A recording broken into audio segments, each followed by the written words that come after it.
ನಾಗರಾಜ್ ಅವರು ನನ್ಗೊಂದು ಸಿನಿಮಾ ಮಾಡ್ತಾರೆ. ತುಂಬಾ ಕತೆ ನಾನು ಕೇಳಿದೀನಿ, ತುಂಬಾ ಚೆನ್ನಾಗಿದೆ, ಅದ್ಭುತವಾದ ಕತೆ. ದಯವಿಟ್ಟು ಮಾಡಿ ಸರ್, ಮಾಡ್ತೀನಿ. Thank you. ಓ ಶೃಂಗೇರಿ. ಅಲ್ಲ ಇಲ್ಲ ಇಲ್ಲ, ಬರ್ತೀನಿ, ನಾನು ಇನ್ನ ಬಂದಿಲ್ಲ, ಇನ್ನ ಹತ್ರ ಬಂದಿಲ್ಲ. ನೆಕ್ಸ್ಟ್ ವಜ್ರಂಗ್ ಶೆಟ್ಟಿ ನಿಮ್ದು, ನಾನು ತುಂಬಾ ಲೇಟ್ ಆಗಿ ನೋಡಿದೆ. ಸಲಾರ್ ಮೂವಿ ನೋಡಿದೆ, ಅದ್ಭುತವಾದ ನಟನೆ, ಪರ್ಫಾರ್ಮೆನ್ಸ್. ನಾನು ರಾಘವ್ರ ಹತ್ರ ನಿಮ್ ನಂಬರ್ ಇಸ್ಕೊಂಡು ನಿಮಗೆ ವಿಶ್ ಮಾಡೋಣ ಅಂತ ಇದ್ದೆ, ಬಟ್ ನೀವು ಇಲ್ಲೇ ನೇರವಾಗಿ ಸಿಕ್ಕಿದ್ರಿ. ನಾನು ಲೇಟ್ ಆಗಿ ನೋಡಿದೆ, ಸಾರಿ, ನಾನು ಮನೇಲಿ ನೋಡಿದೆ. But brilliant performance. ಆಮೇಲೆ ನಿಮ್ಗೆ ಕೊಟ್ಟಿರೋ ರೋಲು ಅದ್ಭುತವಾಗಿತ್ತು.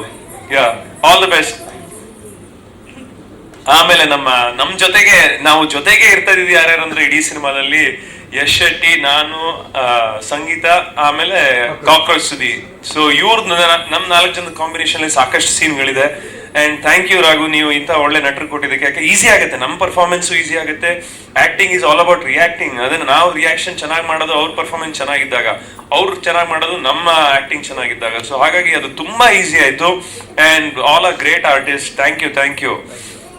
ಅಂಡ್ ಸಂಪತ್ ಸರ್, ಅವ್ರ ಜೊತೆ ಮಾತ್ರ ನಂದು ಅದ್ಭುತವಾಗಿರೋ ಸೀನ್ಗಳಿದೆ. And brilliant actor. ನನಗೆ ಫಸ್ಟ್ ಹೇಳಿದಾಗ ಸಂಪತ್ ಸರ್ದು ನಾನು ಯಾವ್ದು ನೋಡಿರ್ಲಿಲ್ಲ ಸಿನಿಮಾ, ಅವ್ರು ಮಾಡಿರೋ ಸಿನಿಮಾನ. ನಾನು ಸರಿ ಆಯ್ತು, ಸಂಪತ್ ಅವರಲ್ಲ ಹಂಗೆ ಹಿಂಗೆ ಅಂತ, ಅಂದ್ರೆ ಹೇಗೆ ಪರ್ಫಾರ್ಮ್ ಮಾಡ್ತಾರೆ, ಅವ್ರದ್ದು ಬಾಡಿ ಲ್ಯಾಂಗ್ವೇಜ್ ಹೇಗಿರುತ್ತೆ ಅದೆಲ್ಲ ಏನು ನನಗೆ ಐಡಿಯಾ ಇರಲಿಲ್ಲ. ಆಮೇಲೆ ಅವ್ರ ಜೊತೆ ಆಕ್ಟ್ ಮಾಡ್ತಾ ಹೋದಾಗ ಗೊತ್ತಾಯ್ತು ಯಾಕೆ ಅವ್ರನ್ನ ಆರಿಸ್ಕೊಂಡಿದ್ದು ಈ ಸಿನಿಮಾಗೆ ಅಂತ. ನಿಮಗೂ ಗೊತ್ತಾಗುತ್ತೆ ಅವ್ರದ ಪಾತ್ರ, ಅದೇ ಚಿಕ್ಕ ಪಾತ್ರ ಅಂತ ನೀವು ಅಷ್ಟೇ ತಿಳ್ಕೊಂಡಿರ್ಬೋದು, ಒಂದು PC ಪಾತ್ರ. ಬಟ್ ಸಿನಿಮಾದಲ್ಲಿ ನೋಡಿ ನಿಮಗೆ ಗೊತ್ತಾಗುತ್ತೆ ಎಂತ ಪಾತ್ರನ ಪ್ಲೇ ಮಾಡಿದ್ದಾರೆ ಅಂತ. Very well done sir. ನಾನು ಸಿನಿಮಾ ನೋಡಿದೀನಿ, ತುಂಬಾ ಚೆನ್ನಾಗಿ ಮಾಡಿದೀರಾ. All the best. Thank you.